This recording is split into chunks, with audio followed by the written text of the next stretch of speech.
Hello guys, welcome back to my channel wrestle army. तो guys, कैसे आप सब? होप सब बढ़िया होंगे। रह गए हैं अब रेसल मीनिया से पहले के कुछ 11 दिन और बहुत पास आ गया रेसल मीनिया 37 का सीज़न। लेकिन आज के रॉ के शो की बात करें, जो था just second last episode wrestle mania से पहले का, जितनी एक्सपेक्टेशंस थी कि कोई बहुत बड़ा सुपरस्टार आ सकता है ड्रू मैकिंटायर के रिप्लेसमेंट में, ऐसा कुछ हुआ नहीं है। वैसे तो बता दूं कि ड्रू मैकिंटायर की रिप्लेसमेंट हुई भी नहीं है और कुछ खास था नहीं शो में, जैसा आपको थंबनेल में दिख भी गया होगा। तो फिर भी आपको रिव्यू रिव्यू तो देना ही है। बात करें आज के शो के पहली चीज़ की, तो शो सबसे पहले किक ऑफ करते हैं अपने W W champion Bobby Lashley Hurt Business के साथ। और वहाँ के सबसे पहले सेड्रिक अलेक्जेंडर और शेल्टन बेंजामिन को ये कहते हैं कि मैं तुम्हारे साथ यहाँ पर रिंग में खड़ा होकर बहुत शर्मनाक फील कर रहा हूँ, मैं बहुत एम्बेरस हूँ। तुम अभी 2 हफ्ते पहले अपनी चैंपियनशिप हार गए थे और पिछले हफ्ते तो तुम 2 बंदे थे, लेकिन तुम अकेले ड्रू मैकिंटायर ने ही ठिकाने लगा दिया था। और उसके बाद यहाँ पर वो कहते हैं कि मेरे को तुम जैसे बंदों के साथ यहाँ खड़े होने में बहुत बेइज्जती महसूस हो रही है। तभी यहाँ पर सेड्रिक अलेक्जेंडर कहते हैं कि क्या तुमने यहाँ पर हमें किक ऑफ शो में अपनी बेइज्जती करने के लिए बुलाया हुआ है। उसके बाद यहाँ पर हमें इन तीनों की झड़प देखने को मिलती है, जहाँ पर ये दोनों बेंजामिन और अलेक्जेंडर आपस में मतलब मारने लगते हैं लेस्ली को। बट बॉबी लेस्ली चैंपियन है और उन्हें रेसलमेनिया में जाना भी है, तो यहाँ पर वो इन दोनों से पिटेंगे तो उनकी बेइज्जती होगी। तो लेस्ली यहाँ पर एंड में स्टैंड टॉल करते हैं और दोनों को ठिकाने लगा देते हैं। बट इसके बाद हमें देखने को मिलता है कि जो शेल्टन बेंजामिन है वो चले जाते हैं बैक स्टेज। अलेक्जेंडर भी चले जाते हैं, लेकिन जो शेल्टन बेंजामिन है वो पर्सनली एक नॉन टाइटल मैच की मांग करते हैं, डिमांड करते हैं बैक स्टेज एडम पियर्स से, और कहते हैं मेरे को आज के शो में मैच चाहिए। और एडम पियर्स उन्हें मैच भी दे देते हैं। काफ़ी बुरा ही हुआ था उनका इस मैच में। बट बात करें इसके बाद नेक्स्ट चीज़ की, तो फिर आता है शेमस और रिडल का मैच, जैसा आपको कल मैंने वीडियो में बता भी दिया था, क्योंकि ये मैच पहले से शो के लिए एडवर्टाइज हो गया था। मैच में कुछ खास था नहीं। इससे पहले बता देता हूँ कि इन दोनों का चैंपियनशिप का मैच हो गया ऑफिशियल। शेमस लड़ेंगे रिडल के साथ यूएस चैंपियनशिप के लिए एट रेसलमेनिया। बट हम यहाँ बात करें इनके इस मैच के रिजल्ट की, तो यहाँ पर जो शेमस हैं वो पिन करते हैं रिडल को और इजीली हरा देते हैं। बट रेसलिंग वाइज मैच काफ़ी ज़्यादा ही हाई लेवल का था, काफ़ी हाई स्टेक्स थे।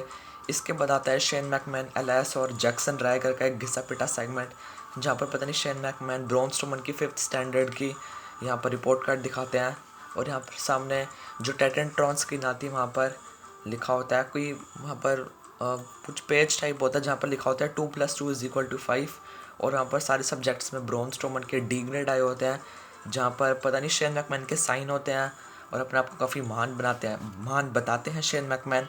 और वहाँ पर हर जगह नीचे लिखा होता है #stupid #stupid सॉरी, मैंने कुछ गलत बोल दिया। और यहाँ पर ब्रॉन स्ट्रोमन की काफ़ी फ़नी फ़ोटोज़ भी लगी होती हैं। और यहाँ पर ब्रॉन स्ट्रोमन की तभी यहाँ पर एंट्री हो जाती है, जो काफ़ी कमाल लग रही थी। और तीनों यहाँ पर पूरे तरीके से कांप जाते हैं। पहले तो यहाँ पर थोड़ा मज़े ले रहे थे शेन मैकमैन, क्योंकि उनको पता है उनके साथ अलायस और जैक्सन राइकर हैं। बट उनके सामने ब्रॉन स्ट्रोमन, मतलब वो दोनों भी ब्रॉन के सामने फीके पड़ते हैं। तभी हमें मैच देखने को मिलता है ब्रॉन स्ट्रोमन और जैक्सन राइकर का। कुछ खास इस मैच में था नहीं। सिंगल हैंडेडली इस मैच में ब्रॉन ने हरा दिया इजीली, रनिंग पावर स्लैम लगा के जैक्सन राइकर को। वैसे मैं सोच रहा हूँ कि भी कुछ महीने पहले जैक्सन राइकर इतने एक्सपीरियंस रेसलर जेफ हार्डी को हराते थे और यहाँ पर ब्रॉन से हार गए। तो मतलब ब्रॉन स्ट्रोमन, जेफ हार्डी की तो इसमें एक तरह से बेइज्जती होगी पूरी। ना जाने जैक्सन राइकर का क्या होगा, बट मुझे जैक्सन राइकर में कोई इंटरेस्ट नहीं है। अगर सामने ब्रॉन है तो आपका यही हाल होना है। उसके बाद जैसे ही मैच ख़त्म होता है, ब्रॉन शेन मैकमैन पर अटैक करने जाते हैं और इसके बाद फिर ब्रॉन रिंग में जाते हैं। शेन मैकमैन यहाँ पर सीधा एंट्रेंस वाली साइड बैक स्टेज भागने की कोशिश करते हैं। तभी अलायस यहाँ पर उन्हें अपना मूव लगाते हैं। दोनों सुपरस्टार्स अलायस और शेन मैकमैन जकड़ लेते हैं ब्रॉन स्ट्रोमन को। बट ब्रॉन स्ट्रोमन एकदम एकदम माचो मैन की तरह यहाँ पर दोनों को उठा के फेंकते हैं। और इसके बाद शेन मैकमैन यहाँ पर जैसे ही भागने की कोशिश करते हैं, तभी ब्रॉन यहाँ पर माइक मंगवाते हैं और कहते हैं कि मैं बड़ा देख रहा हूँ कि जब जब मैं तो को मारने आता हूँ तो हमेशा भाग ही जाता है, इसलिए मैं अब सोचता हूँ कि क्यों ना मैं कुछ इस तरीके की स्टिपुलेशन लूँ रेसलमेनिया में जिससे तू भाग ही ना पाए और तू बस भगवान से दुआ करेगा कि तू मेरे से कैसे बचेगा। और इसके बाद ब्रॉन स्ट्रोमन यहाँ पर कहते हैं कि तूने मुझे कहा था कि मैं यहाँ पर वो स्टिपुलेशन रिवील करूँ। तो ब्रॉन यहाँ पर कहते हैं कि हम दोनों का स्टील केज मैच होगा रेसलमेनिया में। और यहाँ पर शेन मैकमैन मैच एक्सेप्ट कर लेते हैं और काफ़ी तगड़ा मैच होगा। अब देखते हैं कि इसमें क्या पूरा सीन रहेगा रेसलमेनिया में। बट इसके बाद आता है मिज़ मॉरिसन का सेगमेंट, जहाँ पर उनकी जो वो गाना सॉन्ग की वीडियो है जिसका टाइटल है हे होप होप। यहाँ पर वो उसका पूरा टाइटन ट्रॉन स्क्रीन पे वीडियो चलाते हैं जहाँ पर पूरी तरह से बेइज्जती हो रही होती है बैड बनी की। तभी एंट्री मारते हैं यहाँ पर बैड बनी और डेमियन प्रीस्ट, और यहाँ पर बैड बनी ने कुछ घातक चीज़ कर दिया। यहाँ पर काफ़ी सारे इनकी बातें होती हैं और बैड बनी यहाँ पर आते हैं और वो कहते हैं कि मिस तू मेरी कुतिया है। जो सुन के मिस की यहाँ पूरी तरह से हालत मतलब पूरे गुस्से में आ जाते हैं यहाँ पर अपने मिस। तभी जो डेमियन प्रीस्ट है वो साइड में हटते हैं और जो बैड बनी है वो इतनी ज़ोरदार तरीके से ऐसा लगता है एकदम रियल में मारा है। बैड बनी वहाँ पर इतनी कड़क तरीके से मुक्का एकदम पंच मारते हैं मिस के मुंह पे, जो काफ़ी वहाँ पर तगड़ा सिनेरियो लगता है। होप करते हैं मिस को ज़रा बुरा वहाँ पर असर ना पड़ा उस पंच का, वरना मिस के लिए बिल्कुल भी ठीक नहीं रहने वाली चीज़ है जब वो बैड बनी को रेसलमेनिया में फेस करेंगे। और इसके बाद गए जाता है अपने लेजेंड किलर रैंडी ऑर्टन का सेगमेंट बैकस्टेज, और वो कहते हैं कि मैंने बहुत से लेजेंड्स को हराया हुआ है, Hulk Hogan, Undertaker, John Cena में सबसे लड़ा हुआ हूँ, लेकिन जो फील्ड है वो सबसे अलग ब्रीड का है। लेकिन मैं अब फील्ड को अच्छे से जान गया हूँ, पहले मुझे वो पता नहीं था वो किस टाइप का रेसलर है, लेकिन अब मैं रेसलमेनिया में फील्ड का काम तमाम कर दूंगा। I will finish the field at WrestleMania 37। और काफ़ी यहाँ स्ट्रॉन्ग वर्ड्स लगते हैं रैंडी ऑर्टन के। कुछ आज खास देखने को मिला नहीं ऑर्टन फील्ड का, बट एलेक्सा ब्लिस का भी कुछ छोटा सा प्लेइंग ग्राउंड का सेगमेंट है, बट उसकी बात हम वीडियो में थोड़ा बाद में ही करेंगे। इसके बाद गए जाता है शो में बॉबी लैशली और शेल्टन बेंजामिन का मैच। कुछ खास था नहीं इस मैच में, जल्दी से कवर कर लेता हूँ। Bobby Lashley easily hurt lock लगाते हैं बेंजामिन को और पिन कर देते हैं, और यहाँ पर हार तो बिल्कुल भी मेरे को पता ही था हो नहीं सकती बॉबी लैशली की अगेंस्ट शेल्टन बेंजामिन। इसके बाद गए जाता है घिसा पिटा सा सेगमेंट। न्यू डे यहाँ पर रिंग में होती है, एज स्टाइल्स और ओमस को कॉल आउट करती है, और यहाँ पर न्यू डे कहते हैं कि हमारा फ़िलहाल कुछ यहाँ पर रेसलिंग करने का इंटरेस्ट है नहीं, हमारा यहाँ पर मन है कि हम डम शराट्स खेलें, और यहाँ पर ऐसी वो फालतू की चीज़ें करते हैं। वो कहते हैं कि एजे ओमस हम तुमसे कुछ क्वेश्चंस पूछते हैं, अगर तुम एक रियल टैग टीम हो तो तुम्हें एक दूसरे की सारी चीज़ें अच्छे से पता होनी चाहिए। फालतू का सीन लग रहा था मेरे को, बट इसके बाद यहाँ पर एज स्टाइल्स का इन सब चीज़ों में कोई इंटरेस्ट था नहीं। वो कहते हैं कि मैं आज चैलेंज करता हूँ जेवियर वुड्स को एक मैच के लिए।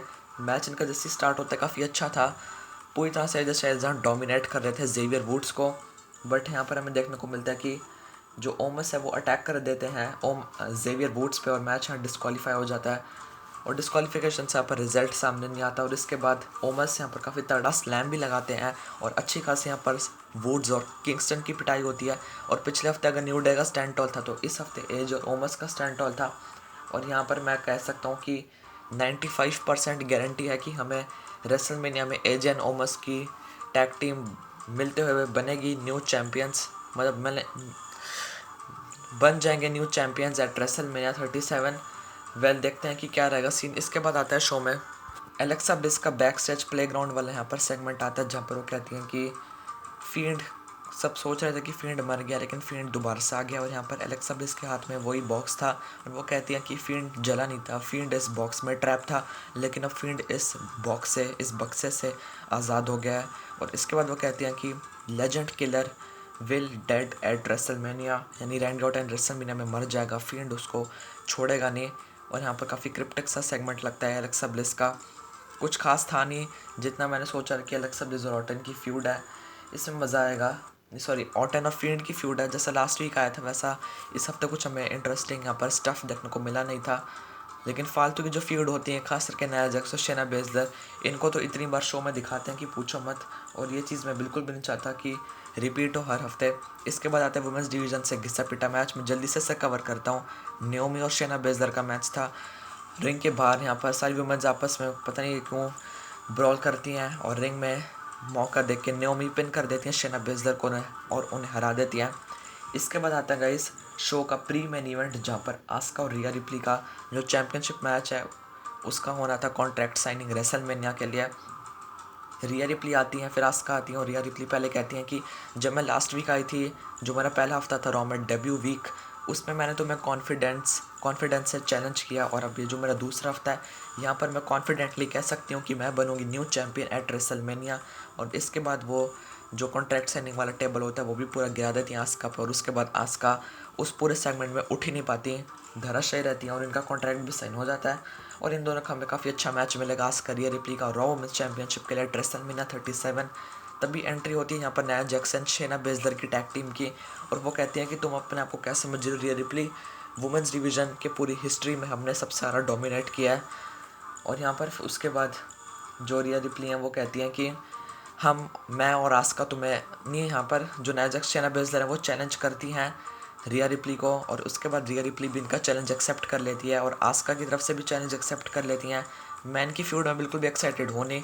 अगले हफ्ते में शो में देखने को मिलेगा रॉ का जो गाइस नेक्स्ट वीक एपिसोड होगा, जो रेसलमेनिया से पहले का आखिरी एपिसोड होगा। 6 अप्रैल वाली रॉ में इनका टैग टीम मैच होगा Nia Jax Shayna Baszler versus Asuka and Rhea Ripley. पता नहीं जो भी दो मेन चैम्पियनशिप होती है उसमें जिन दो का मैच होना होता है, पता नहीं उनका क्यों हमेशा नाया जैक्सन और शेना बेजलर के साथ मैच होता है।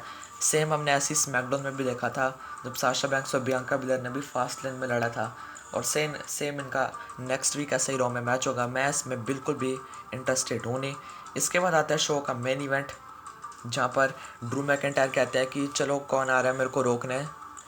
जो लेस्टी ने तुम सब बैकस्टेज लॉकर रूम वालों को कहा था कि कौन रोक सकता है ड्रू मैकिंटायर को, मैं उसको मौका दूंगा अपनी चैंपियनशिप के लिए। तो तभी यहाँ पर एंट्री होती है रिकोशी की। ओके, रिकोशी और ड्रू मैकिंटायर की थोड़ी बहुत बातचीत भी होती है बैकस्टेज शो में थोड़े टाइम पहले, और ईजिली यहाँ पर ड्रू मैकिंटायर हरा देते हैं रिकोशी को क्लेमोर किक लगा के। तभी यहाँ पर उनके छुपके से अटैक करते हैं मुस्तफ़ा अली, लेकिन मुस्तफ़ा अली को भी यहाँ पर क्लेमोर किक लगा के ठिकाने लगा देते हैं ड्रू मैकिंटायर। और तब यहाँ पर वो कहते हैं कि मैंने 2 बंदों को हरा दिया और लैशली लॉकर रूम में इतना कोई तगड़ा बंदा है नहीं जो मुझे हरा सकता है। थोड़ा मुझे लग रहा था कि क्या यहाँ पर ब्रॉक के आने की कहीं ना कहीं उम्मीदें हैं, बट ऐसा कुछ नहीं था। बॉबी लैशली यहाँ पर आते हैं, ड्रू मैकिंटायर कहते हैं तेरे में दम तो है नहीं, तभी तू लोगों को भेज रहा है मुझे मारने के लिए ताकि तेरे को रेसलमेनिया में अपनी चैंपियनशिप डिफेंड ना करनी पड़े। लैशली कहते हैं कि तू क्या भूल गया मैंने तेरे को चैम्बर में कैसे मारा था। और उसके बाद हमें इन दोनों सुपरस्टार्स की ब्रॉल देखने को मिलती है। फालतू में बीच में ऐड आती है, कमर्शियल आता है, बट उसके बाद जब वापस से शो ऑन एयर होता है तभी हमें इन दोनों की अच्छी खासी टक्कर देखने को मिलती है। ड्रू मैकिंटायर यहाँ स्टैंड टॉल करते हैं, बट पीछे से यहाँ पर आ जाते हैं guys out of nowhere SmackDown brand के किंग कॉर्बिन, जिनका इससे कोई लेना देना है नहीं, लेकिन उनकी खुद की कोई फ्यूड है नहीं स्मैकडाउन में, इसलिए दूसरों की फ्यूड में यहाँ पर अपनी टांग घुसाड़ रहे हैं। किंग कॉर्बिन यहाँ पर आके कहते हैं, वो तो आके अटैक करते हैं सीधा। पहले यहाँ पर थोड़े बहुत मूव्स लगाते हैं जिससे खास फर्क नहीं पड़ता है मैकिंटायर को, बट एंड में वो यहाँ पर लगा देते हैं डीप 6। इसके बाद 3 बार यहाँ पर लगातार हार्ट लॉक लगाते हैं लैशली ड्रू मैकिंटायर पे, और इसी पूरे सिनेरियो के साथ जो आज का रॉकेश 3 घंटे का शो है वो चला जाता है ऑफ एयर। तो गाइस कुछ खास हुआ नहीं है। बस आपको वीडियो पसंद आएगी तो प्लीज़ लाइक से सब्सक्राइब टू माई चैनल। कैसा लगा शो कमेंट करके ज़रूर बताना। मिलते हैं जल्दी नेक्स्ट अच्छी सी वीडियो में, तब तक के लिए बाय गाइस।